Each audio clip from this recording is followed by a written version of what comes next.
Hello, I'm Julian Flanagan. I'm sorry I can't be with you this evening. My book, Cooking with Cancer, comes in 4 courses: starters, main course, afters and digestif. It's a sort of diary and poetry of 18 months of treatment I had for colon cancer a couple of years ago. The poems were all written at the time, and at the time life kept interrupting cancer, particularly the lives of my wife Frances and our children Megan, Charlotte and James. I won't say anything else other than, in case you don't know, and for reasons which will become apparent, Jodrell Bank is an enormous radio telescope on the Cheshire Plain. I'll start with the first poem in the collection, An English Patient. On the parade to diagnosis, angled through hoot scanners and narrowing possibilities, one idiot hope tagged along, that I did have cancer, that it was blood in the bowl. Because if, after all the fuss, it was only the beetroot I'd been eating, the embarrassment could kill me.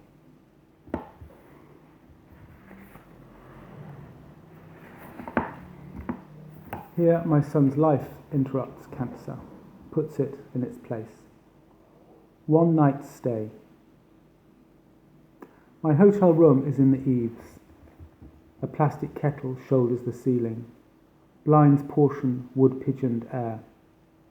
Over shuffling furs and the afternoon village, in rooms where he knows no one, my 11-year-old dyspraxic son attempts a day's lessons, a night's boarding, in the hope next year this school will want to find the pattern under the debris of his attention. My mobile suckles reception at the open window.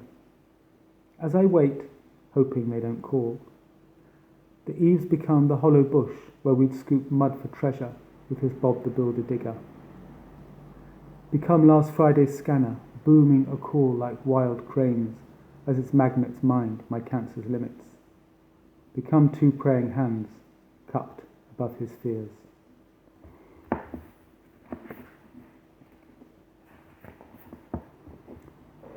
One thing which you soon lose through treatment is any sense of personal dignity. On my side, the surgeon is behind me on a recce, the only time he doesn't look me in the eye. The soft-voiced Filipino nurse encourages my knees up the couch, her small hand on my shoulder. The surgeon's finger rummages. He says, "I'm just going to insert a small telescope." Small like Jodrell Bank.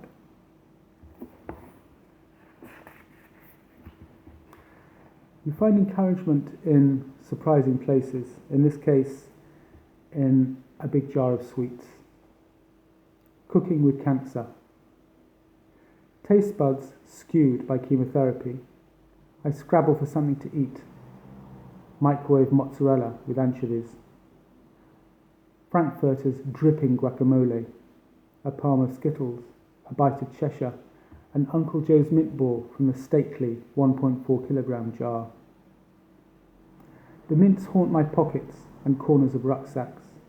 Maroon totems, plucky charms, tribal medicine, Lee, Lancashire, 1915, where the trees on Beach Walk are carved with soot and lovers' initials, and Uncle Joe's cell by the ounce in Marketplace.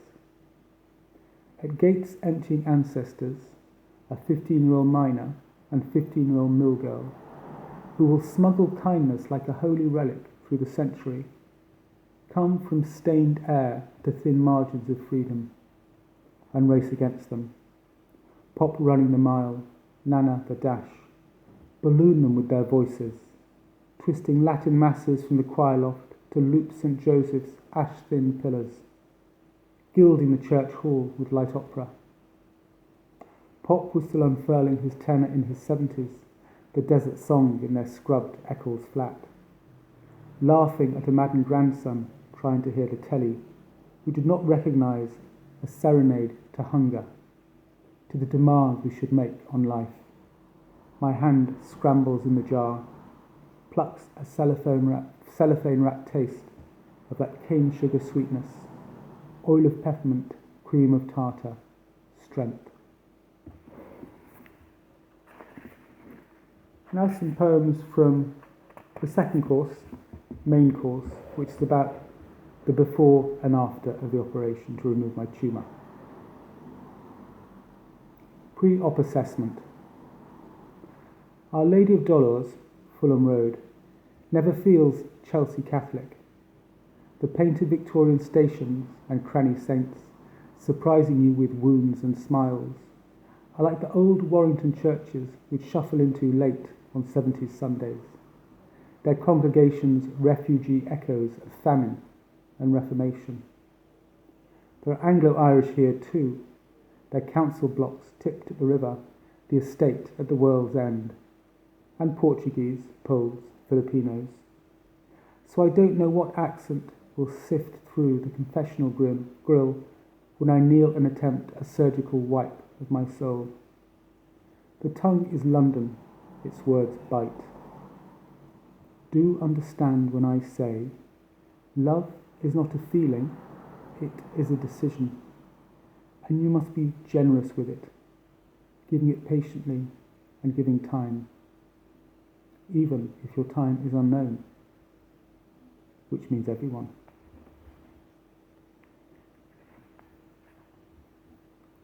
The night before the operation, a poem called The Night Before. A beck of glucose dips into my arm. An oxygen pump mutters at the next bed. The surgeon had come, jacket on, almost home, genially laid out my intestines with a pencil, apologised for his drawing. Was he bad with his hands? Showed me what they would do, what could go wrong, gave fear a manageable percentage to lodge beside trust and luck. The hospital flickers on, the city's nightlight. Scurrying to service the laxative, insistent as a carry-on gag, I spot Cafe Roma over the road. The familiar red crayon-y sign, the memory of its signed Roma shirts and terraced chapatas behind glass, the reassuring idea that it will be opened up around the time I am. A late bus tuts. A street lamp butters the ceiling with windows. The hospital where I was treated, the Royal Marsden in Chelsea, was only just round the corner from where my family lives, and just round the corner from the primary school that my children went to. Inside all that time, a nurse reaches across the curtain, closes night. Outside, cold slumps on Cafe Roma's awning and our old route to primary school. As the children's weaving tread made this stretch of Fulham Road a building block in their shared memory, as their vignette passed this window, Megan's beret tilted, Charlotte's always plum, James in a tribe of buckled caps, as their doodle of rucksacks and hurry barged into the background for a decade's patience, the tumour grew, cap by blazer by shoe size, and was outgrown by love's tangled metastasis. Thank you.